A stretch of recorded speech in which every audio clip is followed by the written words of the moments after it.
बिहार में 28 जनवरी 2024 को नीतीश कुमार ने राजद से अपना नाता तोड़ लिया और एनडीए के साथ अपना दामन थाम लिया है। ऐसे में करीब सरकार बने एक हफ्ते से ज्यादा हो चुके हैं, लेकिन अभी तक ना तो मंत्रिमंडल का विस्तार हुआ है और ना ही जो 8 मंत्री बनाए गए हैं उनको विभाग आवंटित किया गया है। और मांझी ने भी बातों ही बातों में बड़ी बातें कह डाली हैं। तो ऐसे में एक बार फिर से राजनीति में कयास लगाए जा रहे हैं और कहीं ना कहीं तेजस्वी यादव की जो भविष्यवाणी है वो भी सच निकलती जा रही है। जी हाँ, बता दें कि इसके बाद मांझी ने भी इशारों में बड़ी बात कह डाली है, जिसके बाद अब सियासी गलियारों में कई तरह के कयास लगने शुरू हो गए हैं। लोगों द्वारा अब यह सवाल किया जाना शुरू हो गया है कि क्या सत्ता से दूर होने के बाद तेजस्वी यादव की भविष्यवाणी सच हो जाएगी। दरअसल बिहार में 28 जनवरी 2024 यानी रविवार के दिन बड़ा सियासी खेल देखने को मिला है। नीतीश कुमार ने इस दिन 9वीं बार मुख्यमंत्री पद की शपथ ली है और राजद को बहुत बड़ा झटका लगा है, क्योंकि जहां राजद इस बार एक साथ मिलकर लोकसभा और विधानसभा चुनाव लड़ने की प्लानिंग कर रही थी, तो वहीं नीतीश कुमार ने इस पूरे प्लान को फेल कर दिया है। लेकिन इसके बाद तेजस्वी यादव की तरफ से जो बातें कही गई हैं वो अपने आप में एक बड़ा संकेत माना जा रहा है। तेजस्वी यादव ने कहा था कि बिहार में अभी खेल होना बाकी है, अभी तो इसकी शुरुआत भी नहीं हुई है। इसके बाद अब देश की भी क्या बातें थोड़ी बहुत खुलकर सामने आने लगी है। दरअसल अब बिहार में 28 जनवरी यानी रविवार के दिन बड़ा खेल देखने को मिला है, क्योंकि नीतीश कुमार ने एक बार फिर से मुख्यमंत्री पद की शपथ ली है।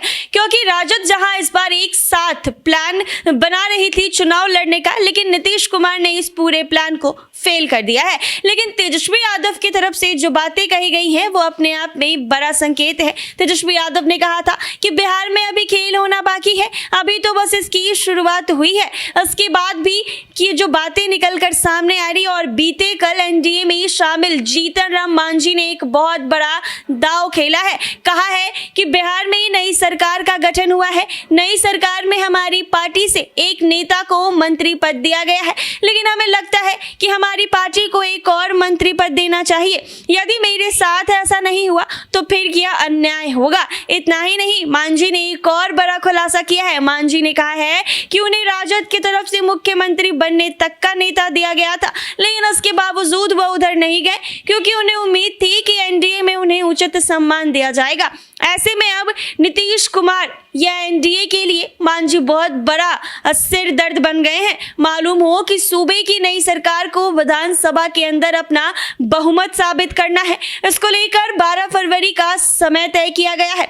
ऐसे में यदि राजद और तेजस्वी यादव कोई बड़ा खेल करते हैं तो फिर उनकी भविष्यवाणी सच साबित हो सकती है। यदि तेजस्वी यादव जीतन राम मांझी को अपने इस साल में लाने में कामयाब हो जाते हैं तो फिर एनडीए के लिए मुश्किल हो सकती है, क्योंकि एनडीए अचानक से उस दिन बहुमत साबित नहीं कर पाएगी। हालांकि इस बात की उम्मीद बेहद कम जताई जा रही है। आपको बताते चले कि बिहार के अंदर वर्तमान आरजेडी के पास 80 विधायक हैं, कांग्रेस के पास 19 एमएलए हैं, जबकि लेफ्ट पार्टियों के पास कुल 16 विधायक है। अगर एक विधायक को जोड़ ले तो ये आंकड़ा 116 तक पहुंच सकता है। जब बहुमत से 6 कम रह जाता है तो यही बात महागठबंधन की राह में सबसे बड़ा रोड़ा है। उधर नीतीश कुमार बीजेपी के साथ आने के बाद जो सदन की स्थिति है उसमें बीजेपी के पास फिलहाल 78 विधायक है, जदयू के पास विधायकों की संख्या 45 है। नीतीश सरकार को एक निर्दलीय विधायक का समर्थन हासिल है। इसके अलावा हिंदुस्तानी अवाम मोर्चा के पास 4 विधायक है। कुल मिलाकर विधायकों की संख्या 128 हो रही है, जो बहुमत के आंकड़े से 6 ज्यादा है। ऐसे में यदि मांझी नीतीश कुमार का साथ छोड़ते हैं तो फिर एनडीए के पास बहुमत से एक संख्या अधिक होगी, यानी एनडीए में कुल 124 हो जाती है, जो बहुमत से अधिक है। ऐसे में यदि तेजस्वी यादव को खेला करना है तो पहले उन्हें बीजेपी या फिर जदयू में सेंधमारी करनी होगी, तभी उनकी भविष्यवाणी सच होगी, वरना इस बात का कोई हकीकत नहीं है। तो ऐसे में सरकार बने 1 हफ्ते हो गए हैं, लेकिन कुछ भी नहीं हुआ है। 12 फरवरी को बहुमत साबित करना है। तो ऐसे में तेजस्वी यादव ने जो भविष्यवाणी की है, अगर वो विधायक में सेंधमारी करते हैं तो शायद बहुमत को साबित कर सकते हैं। ऐसे ही तमाम अपडेट्स के लिए बने रहे NBC 24 पर। अगर आप ये वीडियो फेसबुक पर देख रहे हैं तो पेज को फॉलो कर ले, यूट्यूब पर देख रहे हैं तो चैनल को सब्सक्राइब करना ना भूलें।